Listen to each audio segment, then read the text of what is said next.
Je voudrais réaffirmer ici ce que l'opinion a déjà suivi à partir de Kinshasa et d'autres villes de notre pays, que les forces politiques et sociales opposées à la dictature et au changement de la constitution voulu par les régimes en place à la tête de notre pays,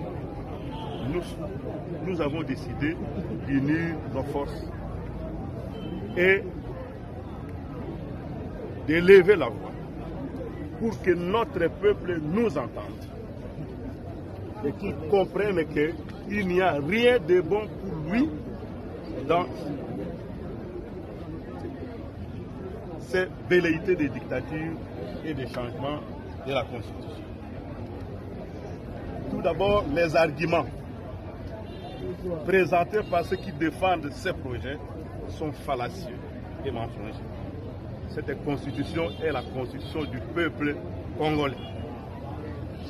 Non seulement rédigée par des élites congolaises, mais proposée par le Sénat congolais à l'appréciation au vote de l'Assemblée nationale à l'époque de la transition et voté par le peuple congolais au référendum. Ce texte n'est devenu constitution que parce que le peuple l'a voulu ainsi par son vote massif au référendum. On ne peut pas construire une nation sur les mensonges. Alors, comme nous ne voulons pas de mensonges, nous ne voulons pas de ces projets pour notre peuple. Ça doit être clair. Un texte n'est pas une constitution parce que quelqu'un l'a rédigé. Un texte est une constitution parce que le peuple l'a voté et l'a adopté. En plus, il n'y a aucun article de notre Constitution, aucune disposition de la Constitution en vigueur qui prédispose les autorités du pays à détourner des fonds publics massivement comme ils le font depuis 6 ans. Il n'y a aucune disposition de notre Constitution qui empêche les autorités de donner de l'eau potable au peuple, de garantir la fourniture électrique au Congolais, de faciliter l'accès à un logement décent au Congolais, à une éducation de qualité, à la santé, à l'emploi, au bien-être. Il n'y a aucun article de la Constitution qui l'interdit.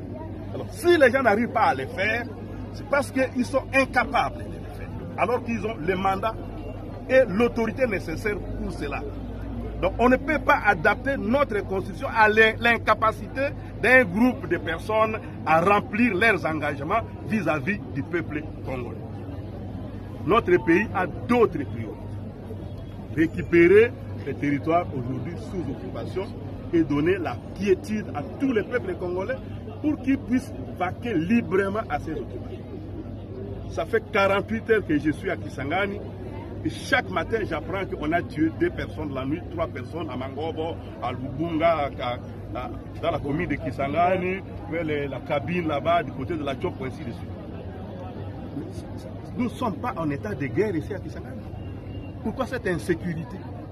Donc il y a suffisamment d'arguments dans l'enclavement de notre province, dans la misère généralisée, dans l'insécurité qui règne ici, suffisamment d'arguments pour que le peuple congolais se dresse contre ces projets qui ne visent que à tenter de s'éterniser au pouvoir par ceux qui sont au pouvoir aujourd'hui et qui sont en train de nous montrer qu'ils ne sont pas à la hauteur de leur taille.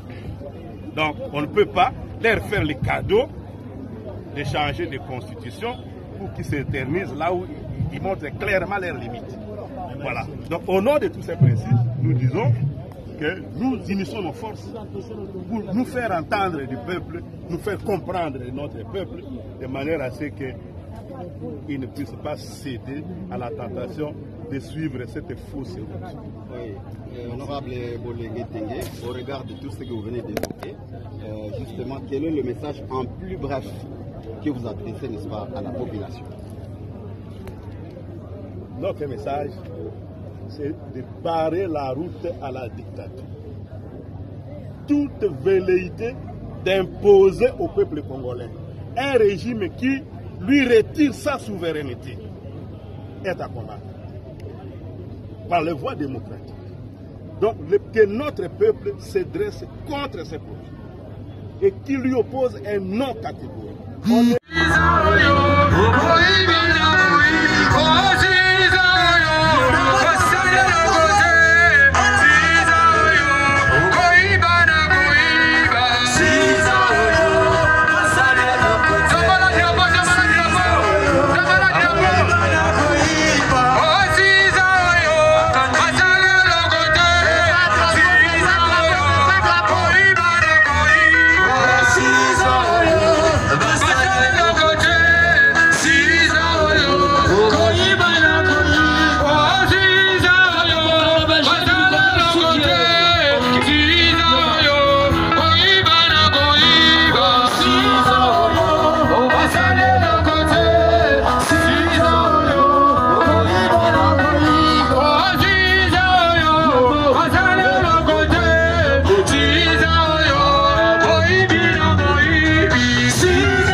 Barrière, s'il vous plaît. Sécurité.